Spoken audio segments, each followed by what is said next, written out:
ॐ त्र्यम्बकं यजामहे सुगन्धिं पुष्टिवर्धनम् उर्वारुकमिव वन्दना मृत्योर्मुक्षीयमामृता। ओम नमः शिवाय। तो प्रिय भक्तजनों, आज हम श्रवण करेंगे 16 सोमवार व्रत की कथा। तो आइए विधि के बारे में जान लेते हैं।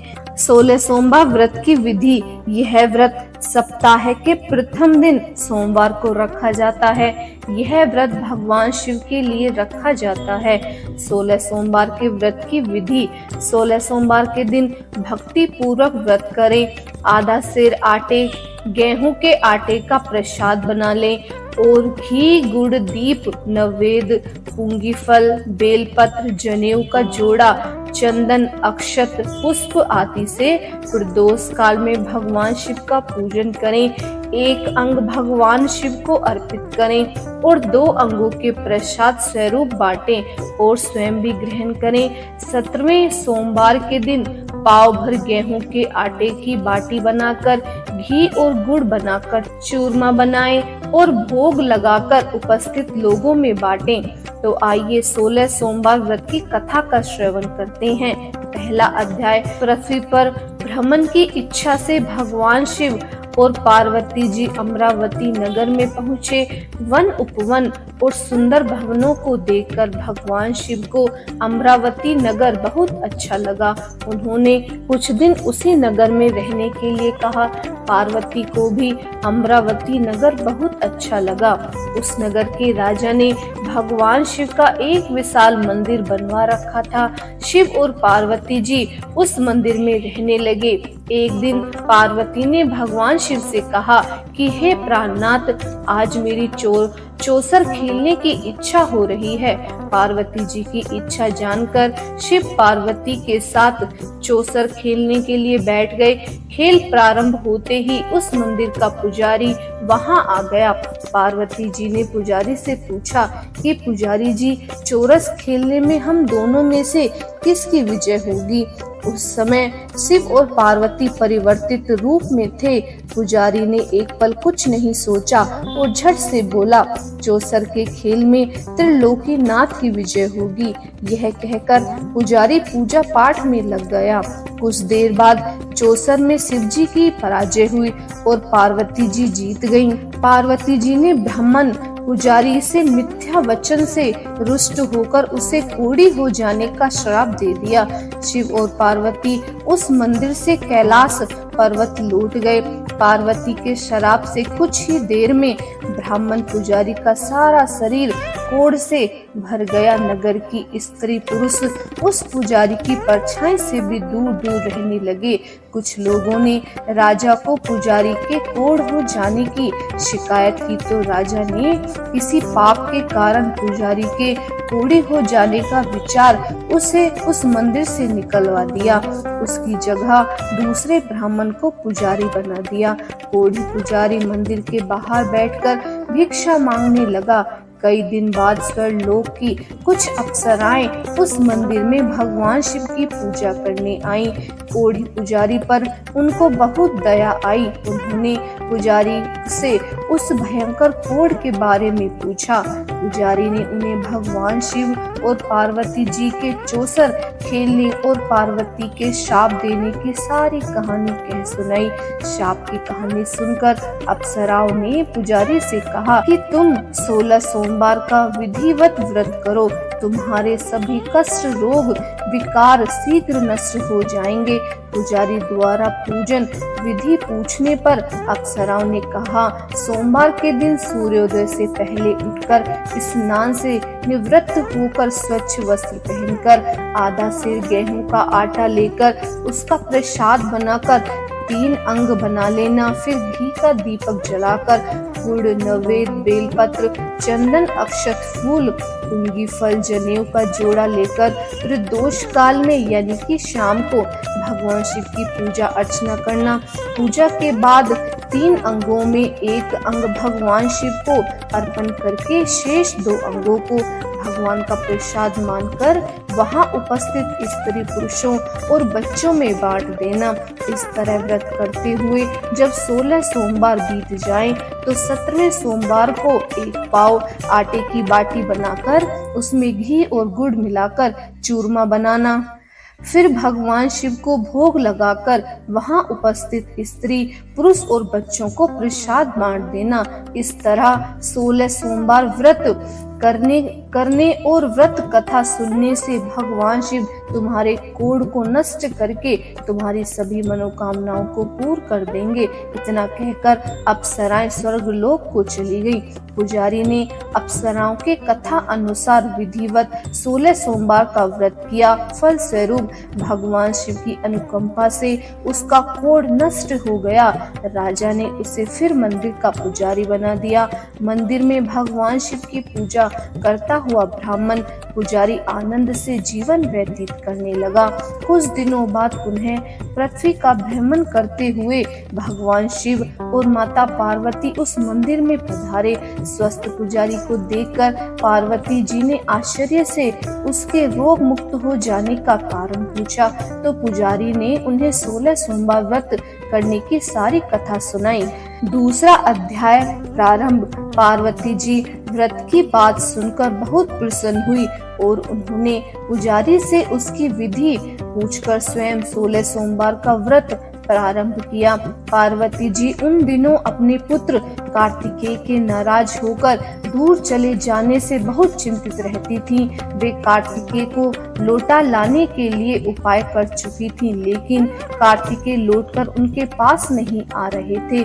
16 सोमवार का व्रत करते हुए पार्वती ने भगवान शिव से कार्तिकेय के लौटाने की मनोकामना की। व्रत समापन के तीसरे दिन सचमुच कार्तिकेय वापस लौट आए।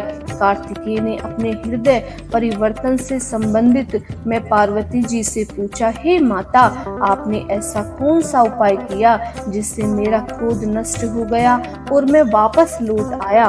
तब पार्वती जी ने कार्तिकेय को 16 सोमवार व्रत की कथा कह सुनाई। कार्तिकेय अपने एक ब्राह्मण मित्र ब्रह्मदत्त के परदेश चले जाने से बहुत दुखी थे। वह वापस नहीं आ रहा था। उसको वापस लौटाने के लिए कार्तिकेय ने 16 सोमवार का व्रत करते हुए ब्रह्मदत्त के वापस लौट आने की मनोकामना की। व्रत के समापन के कुछ दिनों के बाद मित्र लौट आया। ब्रह्मदत्त ने लौटकर कार्तिकेय से कहा कि हे प्रिय मित्र, तुमने ऐसा कौन सा उपाय किया था जिससे परदेश में मेरा विचार एकदम परिवर्तित हो गए और मैं तुम्हारा स्मरण करते हुए लौट आया हूँ। कार्तिकेय ने अपने मित्र को भी 16 सोमवार के व्रत की कथा विधि कह सुनाई। ब्राह्मण मित्र व्रत के बारे में सुनकर बहुत खुश हुआ। उसने भी व्रत करना शुरू कर दिया। 16 सोमवार व्रत का समापन करने के बाद ब्रह्मदत्त यात्रा पर निकला। कुछ दिनों बाद ब्रह्मदत्त एक नगर में पहुंचा। नगर के राजा हर्षवर्धन की बेटी राजकुमारी गुंजन का स्वयंवर हो रहा था।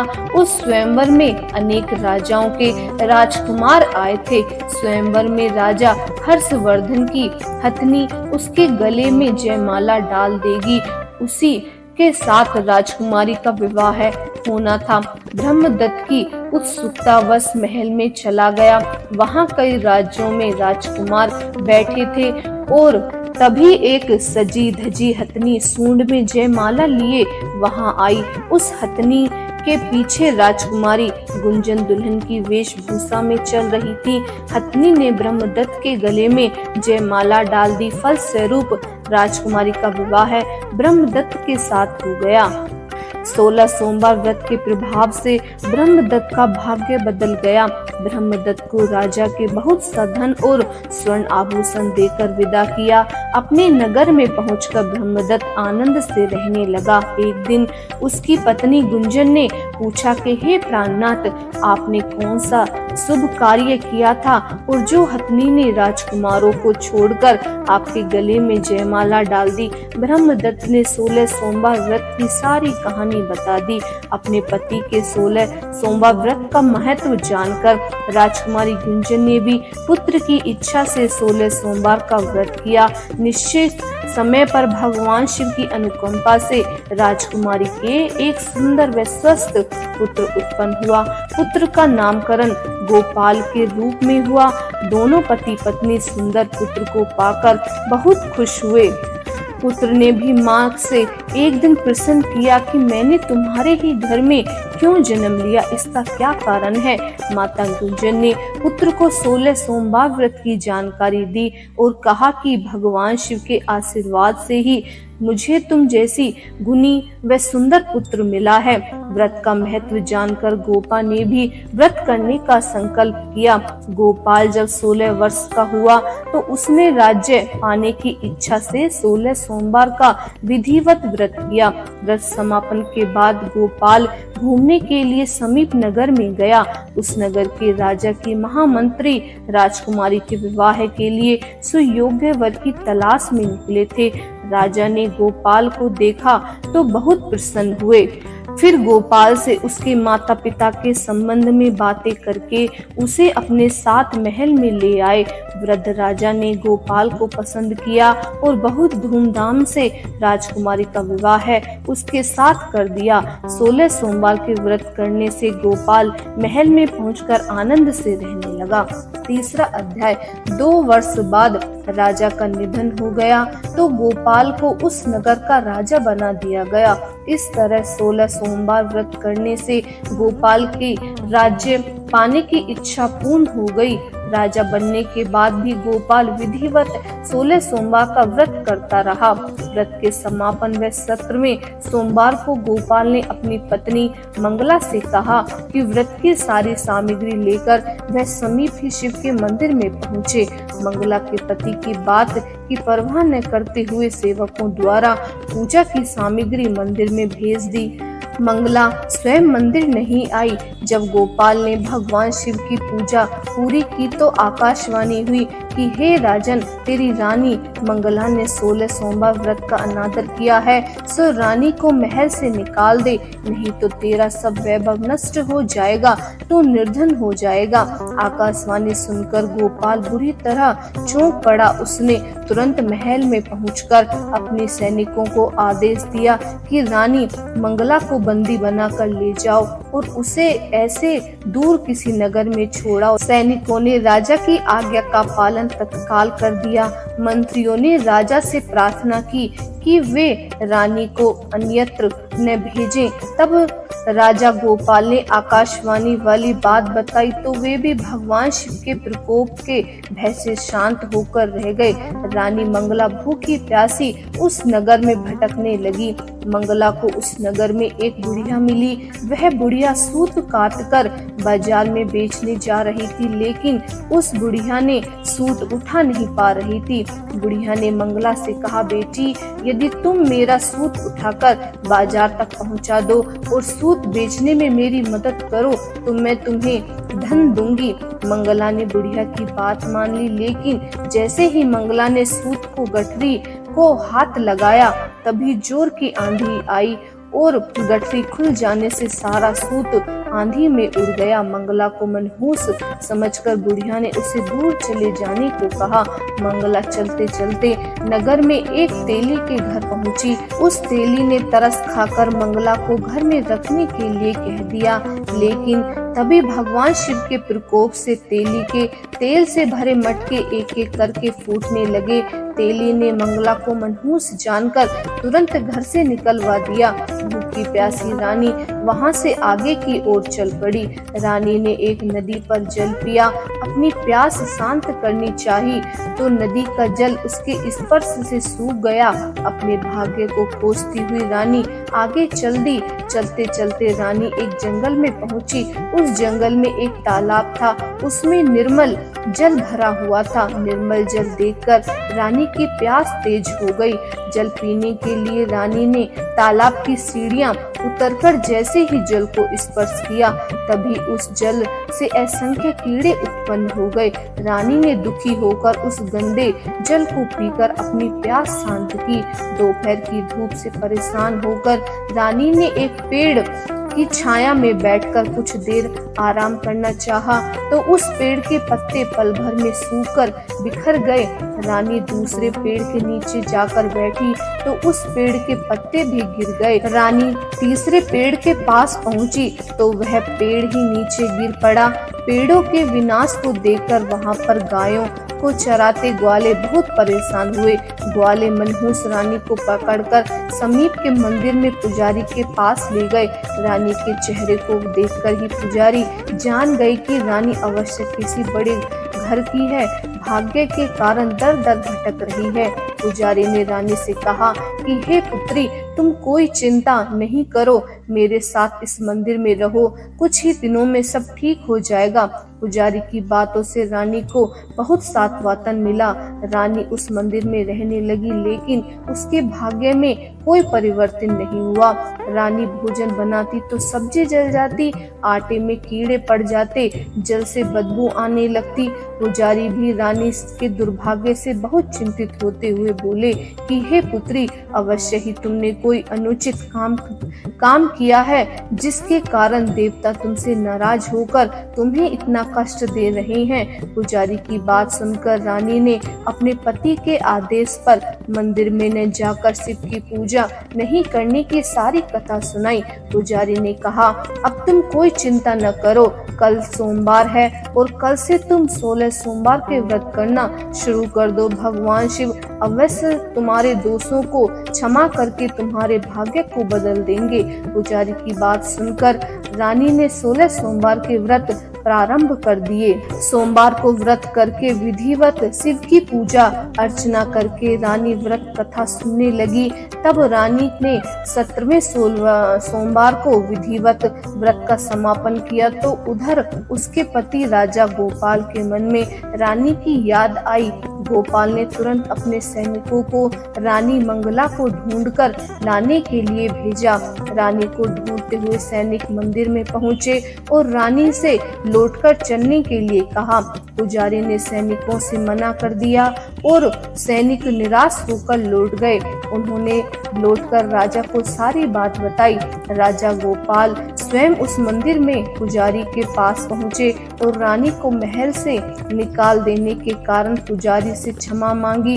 पुजारी ने राजा से कहा, यह सब भगवान शिव के प्रकोप के कारण हुआ है, इसीलिए रानी कभी भगवान शिव की पूजा की अवहेलना नहीं करेगी। पुजारी जी ने समझाकर रानी मंगला को विदा किया। राजा गोपाल के साथ रानी मंगला महल में पहुंची। महल में बहुत खुशियां मनाई गई, पूरे नगर को सजाया गया। लोगों ने उस दिन दीपावली की तरह घरों में दीपक जलाकर रोशनी की। ब्राह्मणों के वेद मंत्रों से रानी मंगला का स्वागत किया।